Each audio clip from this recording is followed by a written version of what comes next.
Salut Léo, comment ça va? Salut, ça va et toi? Écoute, ça va parfait.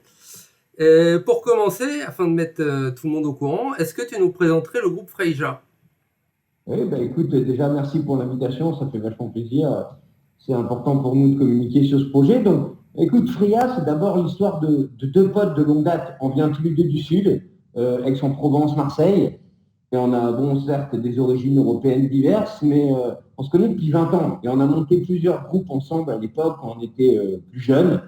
Et malheureusement, à cause des études, j'ai dû partir sur Paris pour suivre les études et j'ai dû quitter les projets qu'on avait ensemble avant de passer en studio. Et c'était une énorme frustration pour nous deux d'ailleurs, de ne pas avoir enregistré aucune des compositions qu'on avait fait à l'époque.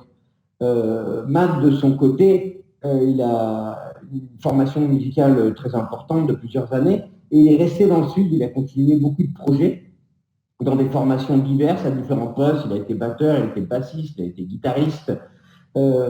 Et en ayant fait énormément de concerts, environ une centaine, mais il n'a jamais rien sorti.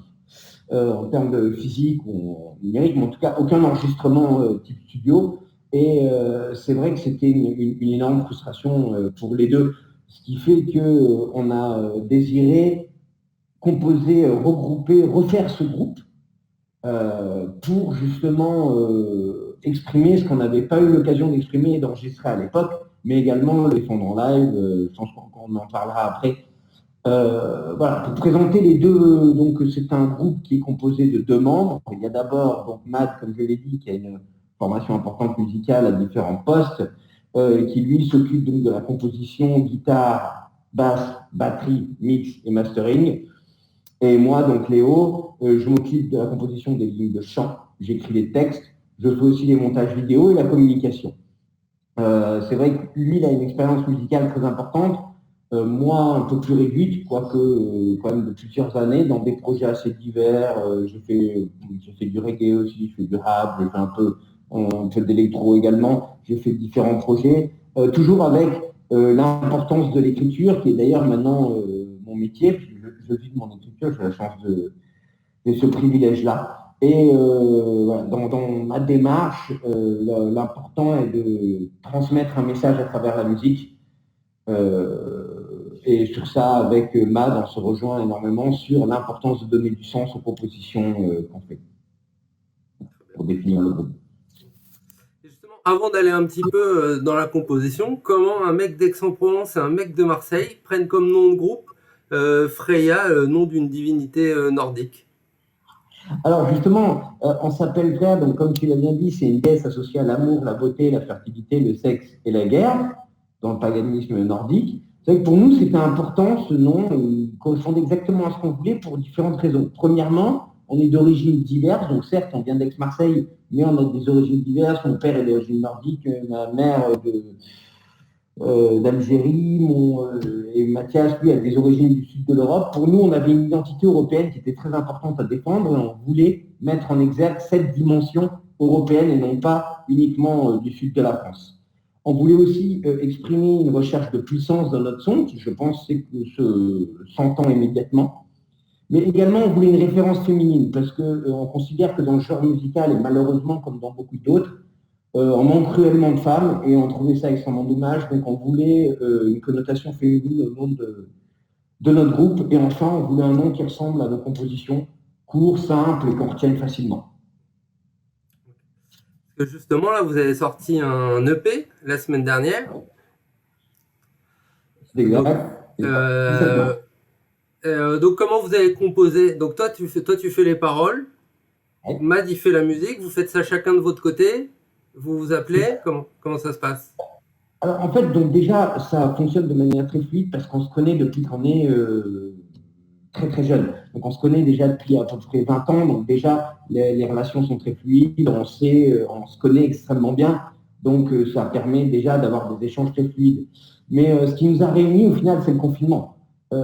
Moi, après 10 ans de carrière, passé sur tous les continents du monde, à voyager dans le monde entier, j'ai eu le temps enfin de me poser et de réfléchir, et je me suis rendu compte que j'avais besoin d'exprimer toujours cette frustration, cette douleur, cette dépression que j'avais encore et qui malheureusement n'est pas partie. J'arrive à la composition, mais c'est important d'arriver au processus. Parce que justement, c'était cette frustration qui ne sortait pas et qui ne partait pas à travers les années, et qui, du côté du compositeur, Mad, c'était exactement la même chose. Donc on avait une communion de messages et de ressentis qu'on avait à transmettre. Et au final, quand je me suis retrouvé à Paris, coincé entre des boulots, à devoir attendre, à réfléchir sur ce que je voulais faire, je lui ai parlé justement à Mad de cette volonté d'exprimer des sentiments que je n'avais pas pu exprimer ailleurs. Dans aucun autre projet, ni dans l'écriture, ni dans d'autres projets, je n'avais jamais pu exprimer tout ce ressenti que j'avais en moi. Et lui, justement, avait dû calmer les projets musicaux pour se consacrer également à sa carrière, mais avait toujours beaucoup d'instrus en stock qu'il n'avait plus concrétisé. Donc c'est vrai qu'au départ, c'était une simple discussion entre potes. Et moi, j'avais envie de reprendre et rechanter du métal comme ça, brut, chez soi, sans instru, etc. C'est quand même un peu compliqué. Donc lui, il m'a envoyé de manière très très simple et très très naturelle des instrus qu'il avait en stock, qu'il n'avait pas pu concrétiser. Et au final, je les ai trouvés vachement intéressants et je me suis vraiment entraîné dans les toilettes de mon appartement, parce que sinon ça faisait trop de bruit pour les voisins, à chanter comme un énervé ou comme un imbécile, selon la définition qu'on me donnait, dans les toilettes, à composer progressivement et lui envoyer des petits enregistrements que j'avais fait sur mon pauvre iPhone. Et c'est vrai que dès les premières écoutes, on se disait, c'est quand même pas si intéressant que ça, il y a quelque chose, il y a un truc à développer. Et c'est comme ça qu'on a composé progressivement. Lui, il a réadapté un petit peu les compositions, mais les thèmes étaient déjà là. Il les a adaptés par rapport au texte, par rapport aux thématiques qu'on voulait développer, parce que ça, on peut l'aborder, les textes sont quand même très connotés, il y a des messages qui sont très assumés d'ailleurs. Et justement, moi, je me suis remis tout simplement à travailler 2 à 3 heures par jour, tout simplement, 1 heure à 2 heures par jour pour les compositions, 1 heure à 2 heures par jour pour reprendre le chant extrême, parce que j'avais continué à chanter, mais dans des groupes de reggae, dans des groupes où le chant était beaucoup plus clair et beaucoup moins saturé. Donc il fallait reprendre non seulement la technique, mais aussi l'habitude pour être à niveau, pour enregistrer. Voilà. C'est comme ça qu'on a composé. D'accord. Et l'anglais, c'est une facilité pour toi ou c'est mieux le métal en anglais? Alors, moi, je peux chanter en français. J'ai eu d'autres projets où je chante en français. D'ailleurs, sur notre Instagram, il y a une vidéo où je chante en français. C'est pas un problème. C'est vrai que moi, j'ai eu la chance d'avoir vécu aux États-Unis, en Angleterre. Donc, l'anglais reste ma langue de travail aujourd'hui. Donc, c'est pas une difficulté pour moi de chanter en anglais. Ensuite, malheureusement, le métal est un marché extrêmement limité en France. Et donc, on ne voulait pas se limiter à ce marché-là, bien que ça reste, entre guillemets, notre marché au sens musical, hein, évidemment, notre marché principal. On voulait essayer on voulait au moins se donner l'opportunité de pouvoir toucher d'autres gens. Et donc, l'anglais était évidemment une langue beaucoup plus facile. Et vu qu'elle était toujours aussi naturelle pour moi, on a décidé de privilégier l'anglais. Cependant, on n'exclut pas les chansons en français, d'où la chanson en français qui est disponible sur notre Instagram. Et donc, tu parlais des thèmes. Qu'est-ce que tu peux dire un petit peu sur les thèmes de l'EP? Alors, donc, il y a. Alors, évidemment, bon, comme je l'ai déjà dit dans l'interview, c'est vrai qu'on est 2 personnes qui avons des problèmes de dépression assez importants. Ça, c'est très, très clair. C'est aussi comme ça qu'on s'est réunis à l'époque quand on était jeunes. C'est quelque chose qui est resté. Et c'est quelque chose qui je pense, se retranscrit à travers l'EP. Donc, il y a des thématiques importantes. Donc, déjà, il y a CD4 qui parle donc des problématiques de pandémie à échelle mondiale à travers la pandémie du VIH. On ne voulait pas traiter le Covid, ça aurait donné un côté trop actuel. On voulait donner une autre image, surtout que la pandémie du VIH, on oublie, a fait quand même plus de 30 millions de morts encore, et cause encore, ne cause plus beaucoup de morts en Occident, mais cause encore environ 1 million de morts par an dans des pays en voie de développement. C'est quand même encore une catastrophe.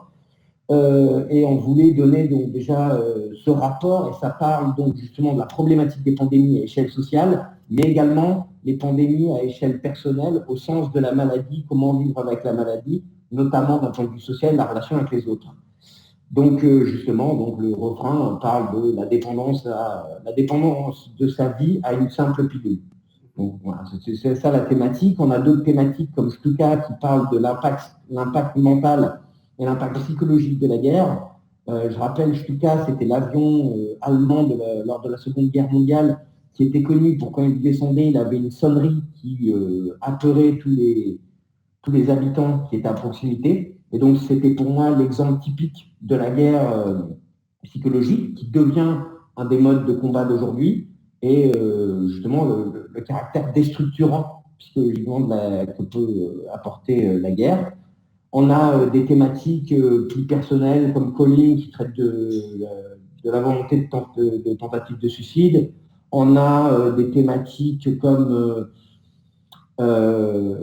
Ghost Story, la dernière, qui parle du décès et de la perte d'un être aimé, et qui fait évidemment référence au film du même titre, qui est un film formidable que je ne saurais que trop vous conseiller. Donc les thématiques sont, et bien évidemment, sur l'engagement politique. Il y a également sur l'engagement politique avec... oui, pardon, excusez-moi. Il y a Kevin, évidemment, qui en parle. C'est quelque chose qui transpire à travers l'EP, c'est-à-dire il y a une double lecture, à la fois personnelle sur le ressenti et une connotation sociale.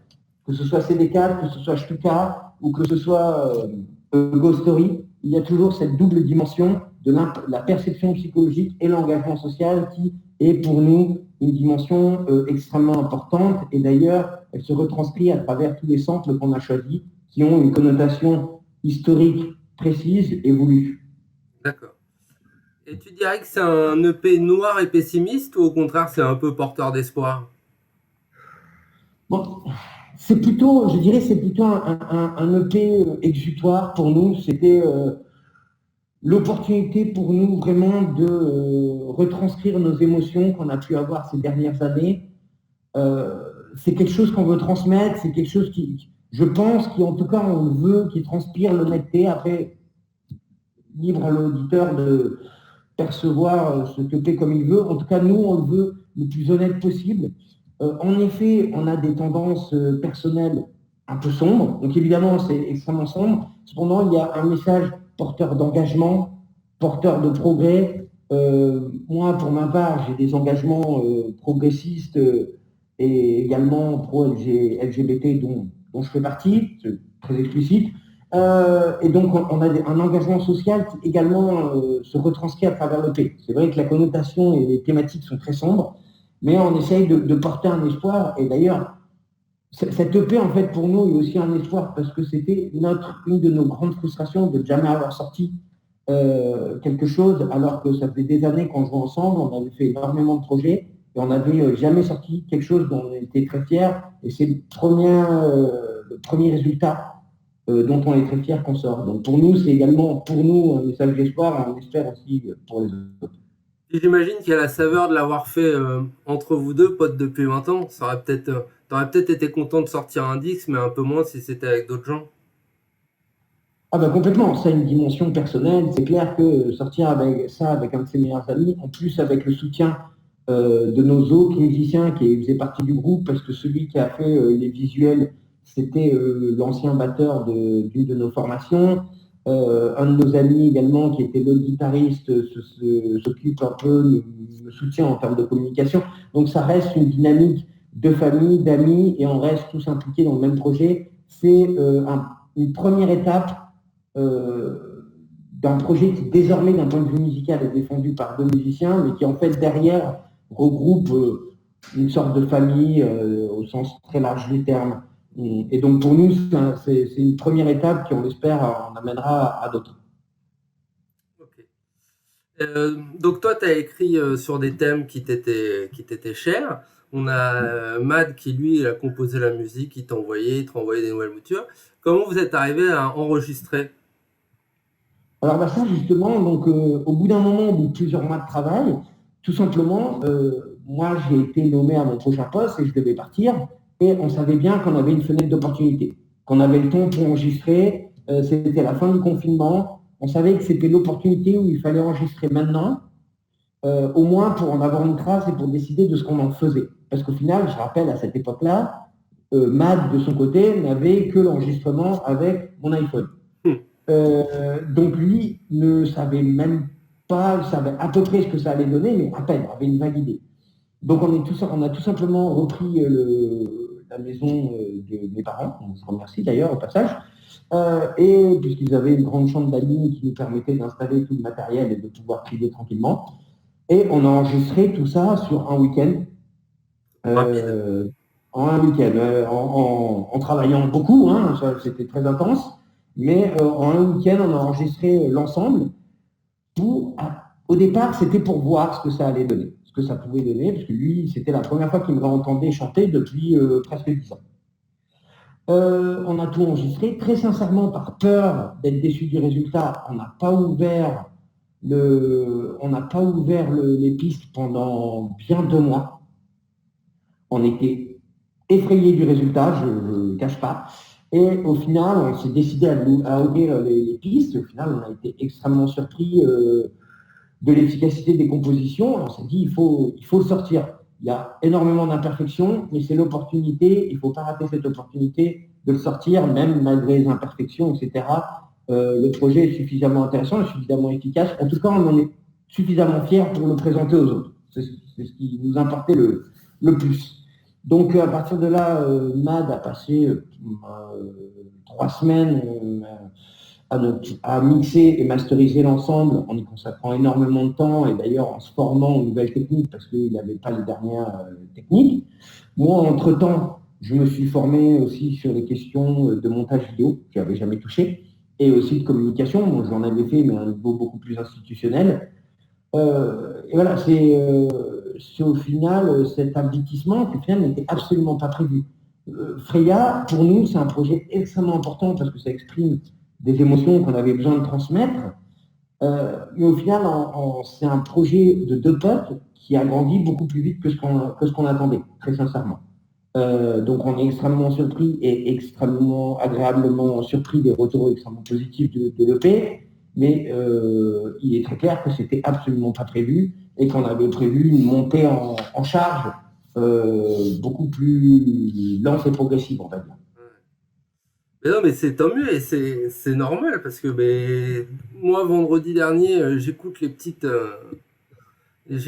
nouveautés là et puis je tombe, bah tiens, Freya, qu'est-ce que c'est? Je vais écouter et dès le début, la CD4 là, ça part nickel quoi. Et je veux pas citer de nom, mais je peux citer plein de groupes de métal français là. J'aimerais bien qu'ils fassent un petit peu des départs comme ça sur leur album de métal quoi. Ah, bah merci. Non, c'est vrai que CD4, c'était une chanson importante pour nous.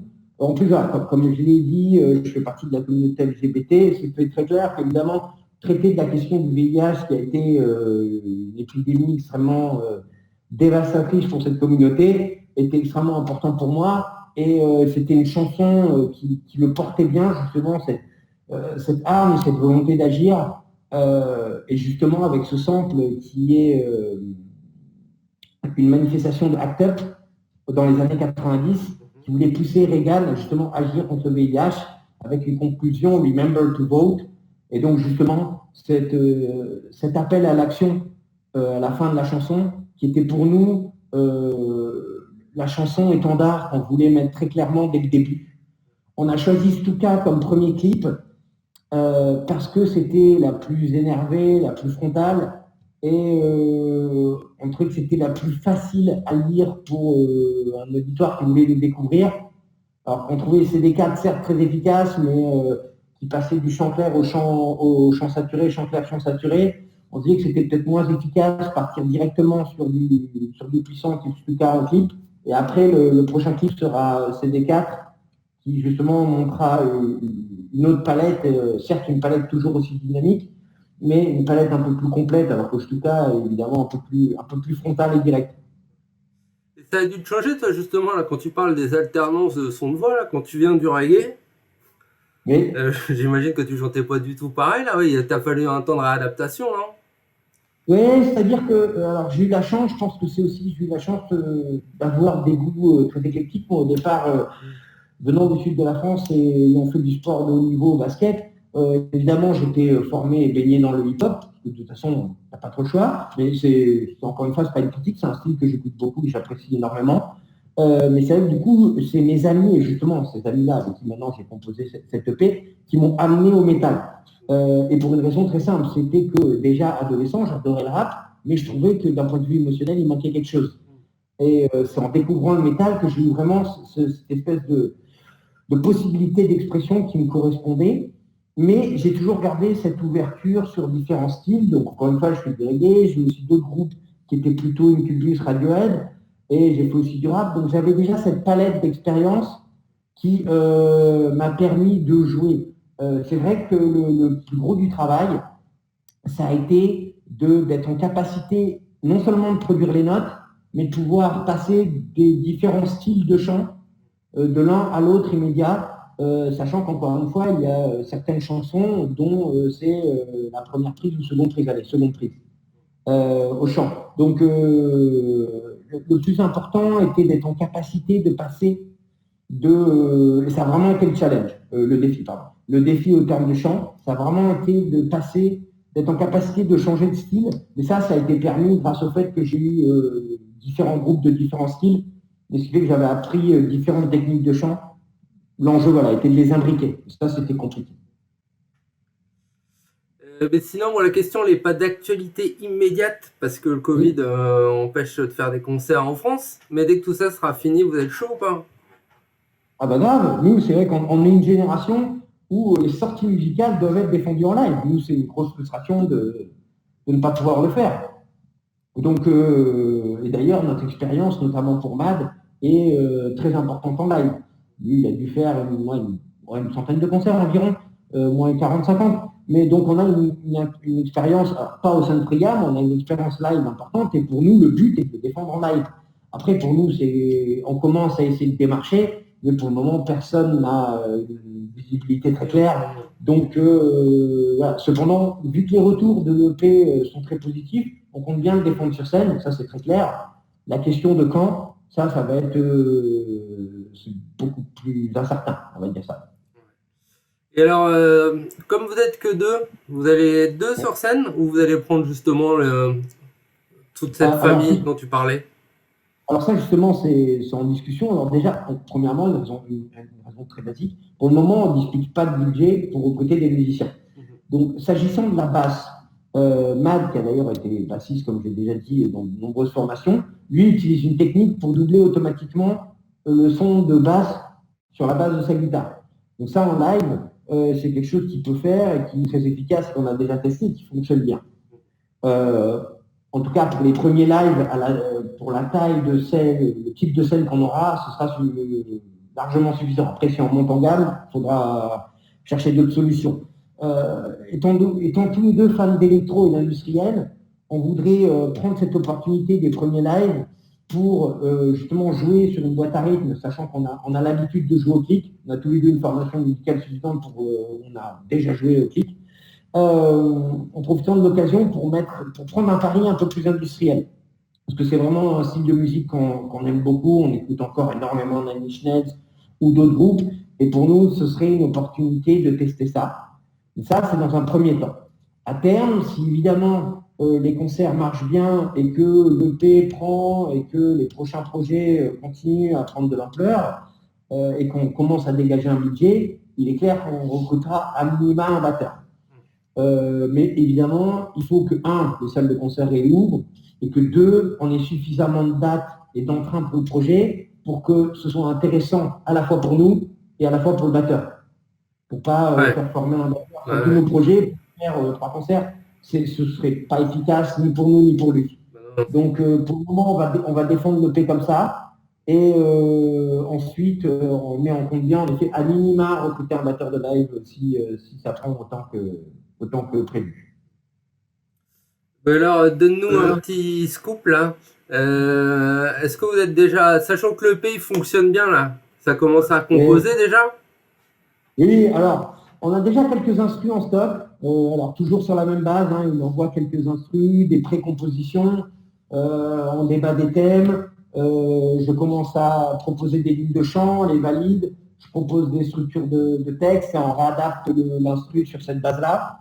Donc on a déjà 2-3 compos en travail. Le but est d'enregistrer un album début 2022. Cette fois-ci, avec un meilleur matos, on est en train d'investir dedans, notamment pour le matos au chant, parce que là, je suis parti sur ma carte son Focusrite avec le micro qui va avec. C'est très bien pour commencer, mais pour un album, il va falloir monter en gamme. Et puis surtout, plus de travail en amont et plus de temps accordé à l'enregistrement. C'est-à-dire cette fois-ci, éventuellement prendre une résidence et le travailler avant de rentrer en studio pour enregistrer pour upgrade, pour monter en gamme. Pour les clips, il y a CD4 qui devrait arriver mi-fin avril. Alors, j'aimerais donner des dates exactes, mais comme j'apprends à monter et qu'au fur et à mesure que j'apprends à monter, on monte en exigence de ce qu'on veut en vidéo, c'est difficile de donner une date exacte. J'aimerais être suffisamment en maîtrise de Final Cut pour donner une date précise, mais je ne suis pas encore à ce niveau de compétence-là. Et on aura un troisième clip sur soit Came, soit Come Around, avec un spécial guest qui est prévu pour juin-juillet, avec un tournage donc mai-juin. On attend justement les dates de disponibilité de ce guest qui a accepté de poser pour ce clip. Et également, à terme, on a aussi un projet plus rock, plus atmosphérique, parce qu'on est très influencé par des groupes comme Radiohead, Muse, qu'on écoute énormément. Et on aurait sorti... Au départ, l'objectif était de sortir en fin d'année. On a déjà 6 compos en cours. Et très sincèrement, Freya déjà reste la priorité. Et étant donné que les retours sont extrêmement positifs, on donne la priorité à Freya, donc on risque de décaler le projet rock. Donc je ne donnerai pas de date à ce point, mais on donnera des dates lorsque on sera plus avancé dans le projet. Ouais, c'est un projet parallèle à Freya. C'est pas Freya qui fait du rock. Non, c'est pas Freya qui fait du rock. Le modèle de composition est complètement différent. Là, c'est une précomposition. Alors, c'est une précomposition, mais là, par contre, c'est moi qui écris les textes en entier et après, on structure sur les textes. La démarche est quasiment opposée. Et on ne fait les arrangements, batterie, etc., que à la fin. Donc, la logique est presque inversée. Okay. Donc là, on est vraiment sur quelque chose de beaucoup plus introspectif, quelque chose avec des textes cette fois-ci en français, où là, pour le coup, on développerait plus les influences de la chanson française qu'on a beaucoup écouté. Et sur ça, vraiment, sur un registre complètement différent, et la communication sera complètement différente, les visuels complètement différents. C'est un autre projet, mais également pour exprimer des sentiments et des sensations qui ne sont pas opportunes pour un projet comme Freya. Une petite question que je n'avais pas anticipée. Oui. Là, tu portes un masque. Est-ce que ce masque précis que tu portes, il a une histoire? Oui, alors, ce masque, il vient du Japon. Et je l'ai acheté dans un magasin de manga au Japon, à Tokyo, lorsque j'y étais il y a quelques années. Il est vrai que pour moi, les masques sont très importants. On en voit là au fond. Également, vous avez dans Stuka, vous remarquerez qu'il y a un masque à l'arrière dans le clip. Et dans toutes nos vidéos, il y aura la présence de masques, notamment africains, où j'ai vécu des années, et dont j'ai une partie de ma famille qui vient. Et c'est vrai que cet attachement, bon, déjà non seulement à l'Afrique, mais aussi à la symbolique des masques, est pour nous importante. Et d'ailleurs, ce sera quelque chose qui sera développé sur scène, puisque pour nous, justement, c'est l'importance du déguisement qui transcende le message. Ce n'est pas du déguisement pour amuser, mais c'est du déguisement qui transcende le message. Et justement, ce masque a une symbolique pour moi, c'est justement cette espèce de frustration qui peut masquer, qui me bride régulièrement et qui est à la fois violent, d'où la présence des pics avec les traces de sang, et cette violence interne que j'ai régulièrement beaucoup de mal à exprimer, à part en des termes violents. Et donc au final, cette projection de violence qui au final due à une censure en tout cas perçue de ma part, et donc cette symbolique de ce masque-là précise était importante, et c'est pour ça que je la volais sur la pochette. Très bien, parfait. Merci. Pour finir, est-ce que tu aurais un ou deux petits conseils musicaux à donner au site? On en a énormément, parce que c'est vrai qu'on écoute beaucoup de choses différentes, on écoute des projets extrêmement différents. Lui, c'est vrai, va écouter beaucoup d'indus, de blues, des choses un peu sombres aussi, mais un peu, il va plus chaleureuse un peu. Moi, je vais avoir une grosse inspiration sur l'indus, du rap, des musiques africaines aussi, qui là, pour le coup sont beaucoup plus colorées.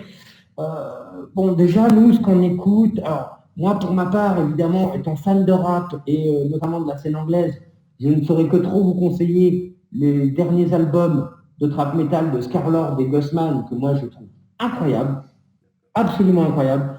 En métal, on aime beaucoup le groupe Will Slaughter to Prevail, le chanteur notamment, absolument incroyable.